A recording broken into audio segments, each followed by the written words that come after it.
Hello guys అందరికీ, నేను మీ ముస్లిం అమ్మాయిని విత్ కాదర్. మీరు చాలామంది నా ఛానల్ని చూస్తున్నారు, ప్లీజ్ ఎవ్వరు సబ్స్క్రైబ్ చేయట్లేదు. సో సబ్స్క్రైబ్ చేసుకుంటే బెల్ ఐకాన్ అయితే ప్రెస్ చేయట్లేదు. సో ప్రతి ఒక్కరు బెల్ ఐకాన్ అయితే ఆన్ చేసుకోండి. సో దానివల్ల ఏంటి యూజ్ అని చెప్పేస్తే, సో వీడియోస్ నేను పెడతాను కదా, వెంటనే మీకు నోటిఫికేషన్ రూపంలో అయితే వచ్చేస్తాయండి. సో అందరికీ హాయ్. ఈరోజు మనం తెలుసుకోబోతున్న దర్గా వచ్చేసి నదీపాకార్ దర్గా. ఇది తాడిపత్రి మండలంలోని పెన్నా నదికి పక్కనైతే ఉంటుందండి. ఇంకా సో స్వామివారి పేరు, ఇక్కడ స్వామివారి సాహెబ్ వారి పేరు వచ్చేసి హజరత్ షంషీర్ వలి రహమతుల్లా అలైహి. సో ఇక్కడ షంషీర్ వలి బాబా అని కూడా పిలుస్తారు. సో ఇక్కడే ఒక మసీద్ అయితే ఉంది, నమాజ్ చదువుకోవడానికి మసీద్ అయితే ఉంది. సో దర్గా ఇక్కడ దర్గా ఉండబట్టి 700 years ఎగోనే అయిపోయింది. సో ఆ 700 ఏళ్ళ చరిత్ర అయితే ఉందంట దర్గాకి. సో ఇక్కడ నేను ముజావర్ తాతనైతే అడిగి తెలుసుకున్నాను. సో కథ ఏంటి అంటే, సో వీళ్ళంతా 5 అన్నదమ్ములంట. సో స్వామివారు అంతా.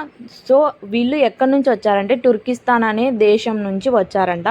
ఇస్లాం బోధిస్తూ, ఒక్క అల్లా మాట మేరకు ఇస్లాం బోధిస్తూ హుజూర్ చెప్పారు. సో ప్రతి ఒక్కరు ఇస్లాంని బోధిస్తూ ఇలా వచ్చిన వాళ్ళే. ఇక్కడ దర్గాలలో ఉన్న ప్రతి ఒక్క సాహెబ్ అందరూ ఇలా ఇస్లాంని బోధిస్తూ వచ్చిన వాళ్ళే. ఆయనలో అందరిలో ఈయన కూడా ఒకరు. సో నేను ప్రతి ఒక్క దర్గానైతే ఎక్స్ప్లోర్ చేయడానికి వెళ్తున్నానండి. నాకు మీ సపోర్ట్ అవసరం. ప్లీజ్ ప్రతి ఒక్కరూ నన్ను సబ్స్క్రైబ్ చేసుకోండి, నా ఛానల్ని అయితే సబ్స్క్రైబ్ చేసుకోండి.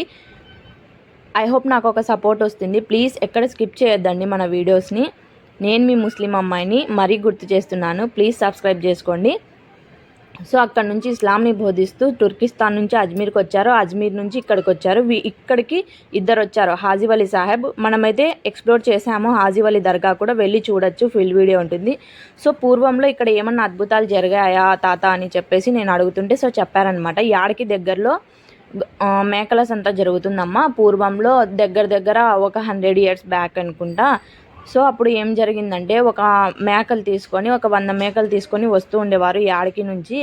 సో పెద్ద గాలి వచ్చేసి మేకలు అసలు చెల్లాచెదరైపోయి మనిషి కూడా ఎక్కడో పడిపోయి మరీ లేచి వచ్చేసారు. సో మేకలు లేవని చెప్పేసి వెళ్తున్న దారిలో దర్గా ఉంటే ఇక్కడ ఒక రాత్రి నిద్ర చేసి వెళ్దామని చెప్పేసి స్టే చేశారనమాట. ఆ మనిషి స్టే చేసింటే తెల్లవారుజామున 5 గంటలకేమో కల్లా వచ్చినట్లు మాట్లాడినట్లు శబ్దం వచ్చిందంట. లే అంటే ఆ మనిషిని ఇలా అన్నట్లు, నీ మేకలు ఇంట్లోనే ఉన్నాయి, వెళ్ళి చూడు అని చెప్పేసి. సో వెళ్ళి చూస్తే మేకలు తన ఇంట్లోనే ఉన్నాయంట. ఇది ఒక అద్భుతం ఇక్కడ జరిగిండేదని చెప్పారు. Okay then bye.